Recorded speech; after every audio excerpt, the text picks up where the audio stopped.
ఒకసారి పార్వతీదేవి శివుడితో, స్వామి, మీరు కష్టాల్లో ఉన్న వారికి ఇంకా ఎక్కువ కష్టాలు ఇస్తారు, అలాగే సుఖాలలో ఉన్న వారికి ఇంకా ఎక్కువ సుఖాలను ఎందుకు ఇస్తారు? ఇది ఏమైనా న్యాయంగా ఉందా స్వామి అని అడుగుతుంది. అది వినగానే శివుడు నవ్వుతూ, ఈ మాత్రం నీకు తెలియదా పార్వతి అని నీ ప్రశ్నకు జవాబు చెప్పడమే కాదు, ఎందుకు ఇలా చేస్తానో చూపిస్తాను పదా, వారు నివసించే చోటుకు వెళ్లి నీకు చెబుతాను అని భూలోకానికి వెళ్తారు. శివ పార్వతులు ఇద్దరు అలా భూమి మీద తిరుగుతూ తిరుగుతూ ఒక గ్రామానికి వెళ్తారు. పార్వతీదేవి చాలా అలసిపోయి ఉంటుంది. దేవి, మనం ఈ రోజు ఇక్కడే విశ్రమిద్దాము, నేను వంటకి కావలసిన వస్తువులు తీసుకుని వస్తాను, నువ్వు వెళ్లి వంట చేయడానికి 3 ఇటుకలను తీసుకునిరా అని చెప్పి వెళ్లిపోతాడు. పార్వతీదేవి అప్పటికే అలసిపోయి ఉంటుంది. ఆమె నడుస్తూ నడుస్తూ ఎదురుగా ఒక అందమైన ఇల్లు కనబడుతుంది. ఆమె దానిని చూసి కూడా దానిని పట్టించుకోకుండా ఆమె దారిలో వెళుతుండగా అలా కొంచెం ముందు పాడుబడిన ఇల్లు కనబడుతుంది. ఆమె ఆ ఇంటి నుండి 3 ఇటుకలను తీసుకుని వెనక్కి వచ్చేస్తుంది. శివుడు ఎక్కడికి వెళ్లకుండా అక్కడే కూర్చొని పార్వతీ కోసం ఎదురు చూస్తూ ఉంటాడు. పార్వతీదేవి రాగానే,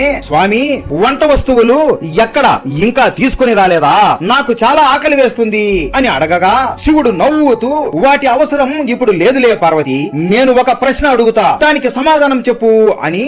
నువ్వు ఈ ఇటుకలను ఎక్కడి నుండి తీసుకొని వచ్చావు అని అడగగా పార్వతీదేవి, స్వామి, కొంచెం ముందు చాలా పాడుబడిన ఇల్లులు ఉన్నాయి, వాటి నుండి తీసుకొని వచ్చాను అని అంటుంది. అప్పుడు శివుడు, దేవి, అస్సలు పాడుబడిన ఇంటి నుండి ఇటుకలను ఎందుకు తీసుకొని వచ్చావు, ఇక్కడ చాలా కొత్త ఇల్లులు ఉన్నాయి కదా, వాటి నుండి కూడా తీసుకుని రావచ్చు కదా అని అడుగుతాడు. స్వామి, ఆ ఇల్లు చాలా అందంగా ఉన్నాయి, వాటిని చూసి వాటి అందాన్ని చెడగొట్టాలి అని నా మనసుకి అనిపించలేదు అని అంటుంది. దానికి శివుడు నవ్వుతూ, ఇదే నువ్వు అడిగిన ప్రశ్నకు సమాధానం దేవి, ఎవరైతే మంచి కర్మలతో జీవితాలను శుభ్రంగా ఉంచుకొని ఉంటారో వారి సంతోషాలను చెడగొట్టడం ఎవ్వరి వలన కాదు అని చెబుతాడు. శివుడు అంటే మీకు ఇష్టమా? ఉంటే హర హర మహాదేవా అని కామెంట్ చేయండి.